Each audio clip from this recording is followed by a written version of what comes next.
محترم ناظرین و ناظرات، صحابہ کرام رضوان علیہم اجمعین کے حقوق میں ایک حق جو امت مسلمہ پر عائد ہوتا ہے وہ یہ کہ صحابہ کرام رضوان علیہم اجمعین کی پوری جماعت کو بعد میں آنے والے لوگوں پر فضیلتیں حاصل ہیں، لیکن اللہ اور اس کے رسول صلی اللہ علیہ وسلم نے بعض صحابہ کو بعض صحابہ پر فضیلت دی ہے۔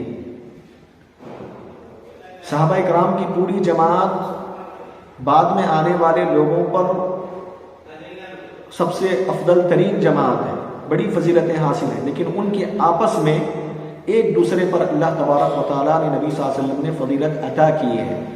تو ہمارا حق یہ ہے کہ جس طرح ہم سارے صحابہ کو جنت کی گواہی دیتے ہیں، فضیلت والی جماعت مانتے ہیں، وہیں ہم لوگ اس بات کا بھی اعتراف کریں گے کہ اللہ اور اس کے رسول صلی اللہ علیہ وسلم نے بعض صحابہ کو بعض صحابہ پر فضیلت دی ہے۔ اس سلسلے میں آپ دیکھیں گے اللہ تبارک و تعالیٰ نے پیارے نبی صلی اللہ علیہ وسلم نے مہاجرین صحابہ کو انصاری صحابہ پر فضیلت دی ہے۔ یعنی صحابہ بنیادی طور سے دو قسم کے ہیں، ایک مہاجرین ہیں اور دوسرے انصار ہیں۔ دونوں میں افضل کون ہے؟ مہاجرین کی جماعت۔ مہاجرین صحابہ انصاری صحابہ سے زیادہ افضل ہیں۔ اللہ تبارک و تعالیٰ نے قرآن مجید میں سب سے پہلے مہاجرین کا تذکرہ فرمایا، والسابقون الاولون من المہاجرین والانصار۔ اس سے علماء کرام نے کہا کہ مہاجرین کی جماعت انصاری صحابہ پر مہاجرین صحابہ کو زیادہ فضیلت حاصل ہے۔ اسی طرح سارے کے سارے صحابہ میں سب سے افضل ابو بکر صدیق ہیں، پھر عمر رضی اللہ عنہ ہیں، پھر عثمان بن عفان رضی اللہ عنہ ہیں، پھر علی بن ابی طالب رضی اللہ تعالی عنہ ہیں۔ پھر اس کے بعد 6 صحابہ کا مقام ہے، 6 صحابہ کی زیادہ فضیلت ہے۔ ان چاروں کے بعد 6 ہیں، پھر عشر مبشرہ میں سے جو باقی 6 ہیں، عبد الرحمن بن عوف، زبیر بن العوام، ابو عبیدہ بن جراح، سعد بن ابی وقاص، سعید بن زید اور طلحہ بن عبید اللہ رضی اللہ تعالی عنہ۔ یہ 6 صحابہ کا مقام آتا ہے 4 کے بعد۔ پھر عشر مبشرین، ان کے بعد بدری صحابہ کا مقام ہے۔ بدری صحابہ کے بعد جو غزوہ احد میں شریک تھے ان کا مقام آتا ہے۔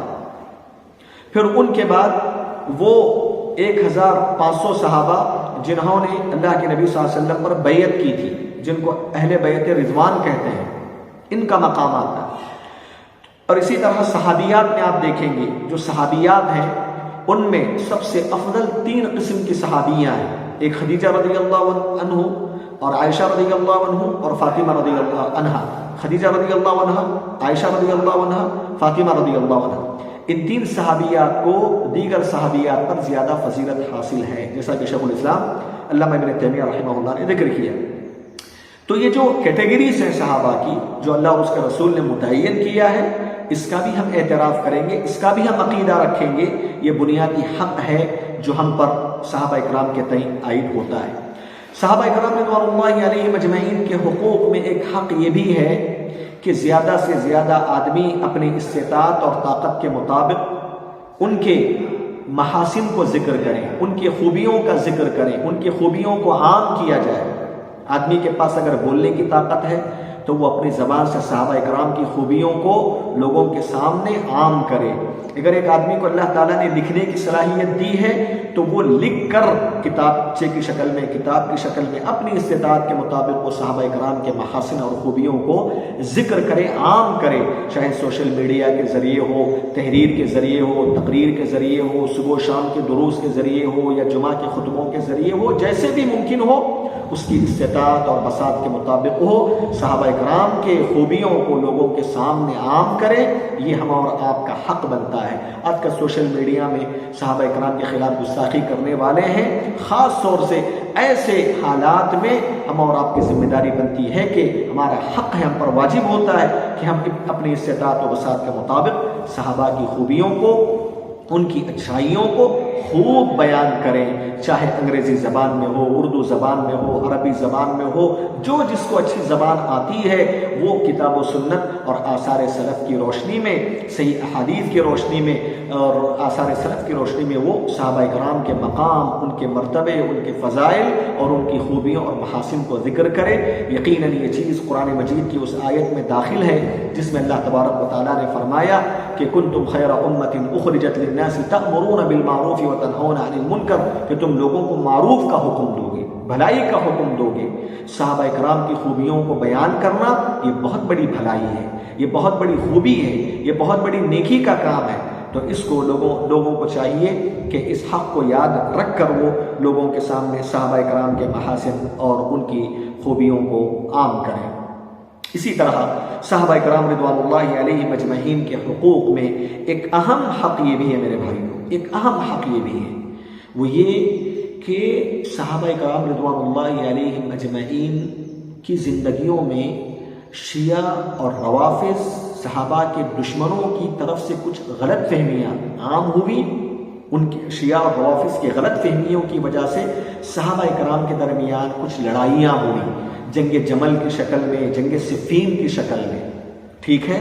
تو یہ جو آپس میں ان کی لڑائیاں ہوئی، اس سلسلے میں ہم پر جو حق عائد ہوتا ہے، ہم پر جو واجبی حق عائد ہوتا ہے، اس کو یاد رکھیں آپ۔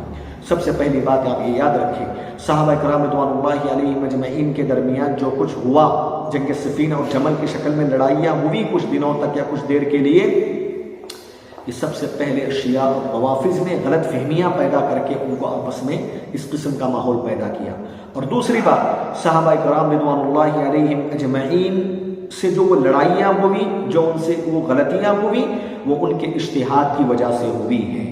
اجتہاد کا مطلب یہ ہے کہ صحابہ کرام میں اس وقت جو حق پر تھے ان کو 2 نیکیاں ملیں گی، اور جو حق پر نہیں تھے ان کو 1 نیکی ملے گی، گناہ تو نہیں ملے گا۔ یہ ہمارا موقف ہونا چاہیے، ان کو 1 نیکی ملے گی، یعنی ان کی غلطیاں ایسی نہیں تھیں کہ جس کو بنیاد بنا کر ہم ان کے بارے میں غلط سوچیں، غلط بولیں، ہرگز نہیں، بلکہ ان سے غلطی بھی ہوئی ہے، اس کی وجہ سے اللہ تبارک و تعالیٰ ان کو ایک اجر لکھ دے گا۔ اذا حکم الحاکم فاجتہد فاصاب فلہ اجران وان اخطأ فلہ اجر واحد۔ اس حدیث کی روشنی میں ہمارا عقیدہ، یہ ہمارا ماننا یہ ہے کہ صحابہ کرام کے درمیان اگر لڑائیاں بھی ہوئی تو جو حق پر تھے ان کو 2 نیکیاں ملیں گی، جو حق پر نہیں تھے ان کو 1 نیکی ملے گی، 1 نیکی ملے گی۔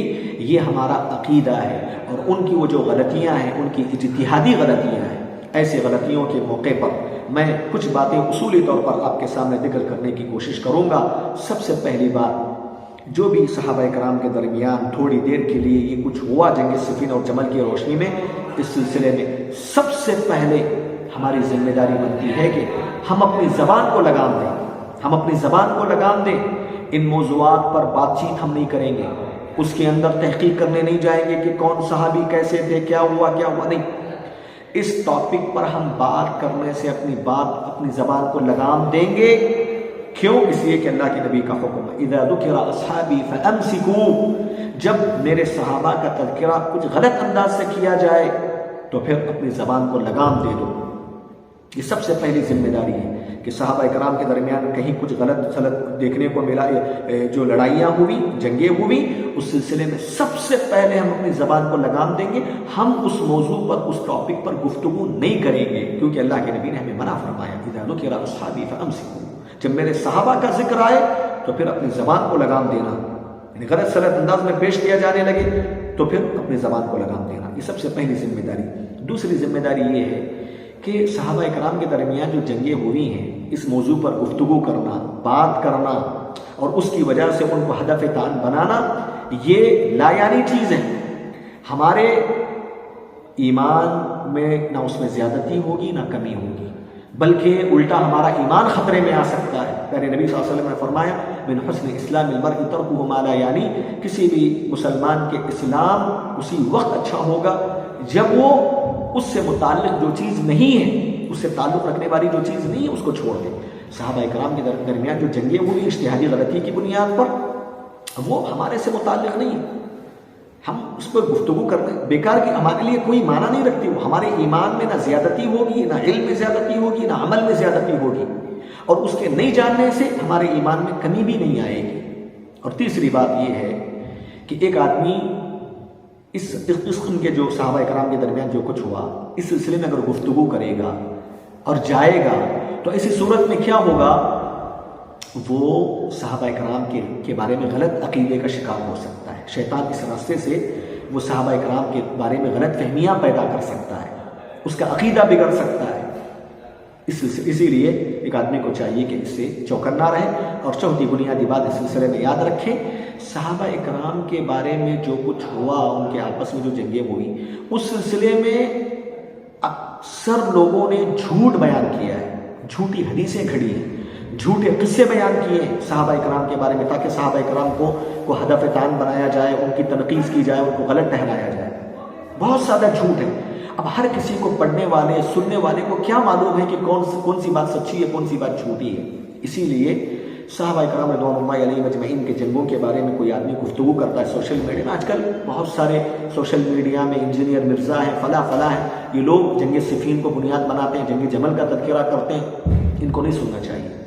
خاص طور سے اہل بدعت اگر اس قسم کے ٹاپک پر گفتگو کریں، بچنا چاہیے، نہیں سننا چاہیے، کیونکہ یہ لوگ کیا کرتے ہیں، اس قسم کے موضوعات کو بنیاد بنا کر صحابہ اکرام کے خلاف غلط بیانی کرتے ہیں، جبکہ وہ بہت سارے واقعات جھوٹے ہوتے ہیں، تحقیق کیے بغیر وہ بیان کر دیتے ہیں۔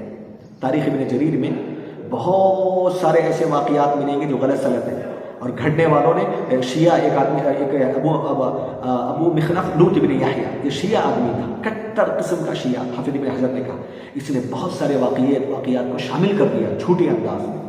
یہی واقعات یہ آج کل کے شیعہ حضرات بیان کر کے صحابہ اکرام کے بارے میں غلط سلط بیانی دیتے ہیں۔ اسی لیے ایک مسلمان کو چاہیے کہ اس قسم کے واقعات میں نہیں جانا چاہیے، سننا بھی نہیں چاہیے۔ تو یہ ایک اہم حق ہے جو میں نے تفصیل آپ کے سامنے ذکر کی ہے، اس کو یاد رکھنے کی ضرورت ہے۔ اللہ تبارک و تعالیٰ سے دعا ہے کہ رب ذوالجلال ہم تمام لوگوں کو صحابہ اکرام کے حقوق کو ادا کرنے کی توفیق عطا فرمائے۔ آمین۔ صلی اللہ علیہ نبینا محمد وعلی آلہ وصحبہ وسلم تسلیما کثیرا۔